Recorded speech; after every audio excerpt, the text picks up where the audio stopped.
வாழைத்தண்டு நம்ம க்ளீன் பண்ண சோம்பேறித்தனப்பட்டுக்கிட்டு வாங்கவே மாட்டோம். வாழைத்தண்டு எப்படி கட் பண்ணி க்ளீன் பண்ணலான்றத சொல்கிறேன். ஃபஸ்ட்டு எப்படி கட் பண்ண போகிறீங்களோ அந்த பேனில் சட்டியிலையோ இதுலேயோ ஒரு பாத்திரத்தில் தண்ணி எடுத்துக்கோங்க. அதில் அரிசி கழுவின தண்ணியும் நீங்கள் சேர்த்துக்கலாம். அப்படி இல்லைன்னா தயிர் சேர்த்துக்கோங்க. அந்த தண்ணி ஆக மொத்தம் வெள்ளையாக இருக்கணும். அப்போ தான் வாழைத்தண்டு கருத்துறாது. சாப்பிடும்போதும் சமைக்கும் போதும் இந்த கலர் அப்படியே இருக்கும். அதுக்கப்புறம் அது மேலே உள்ள 2 லேயர் அந்த வாழை மட்டைன்னு சொல்லுவாங்க, அதை கட் பண்ணி எடுத்துக்கலாம். அப்புறம் ரவுண்டாக கட் பண்ணுங்கள். கட் பண்ணதுக்கப்புறம் திரும்ப 2 பீஸாக எடுத்து வச்சு குட்டி குட்டி க்யூப் பாக்ஸ் மாதிரி கட் பண்ணிடுங்க.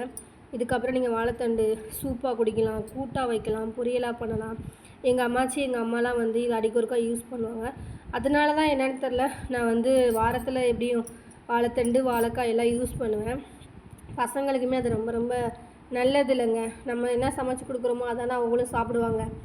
அவங்களுக்கு என்ன தெரியும்ல. அதனால் இந்த கலர் மாறவே மாறாது. நம்ம சமைக்கும் போதும் மாறாது. இந்த மாதிரி கட் பண்ணி ட்ரை பண்ணுங்கள்.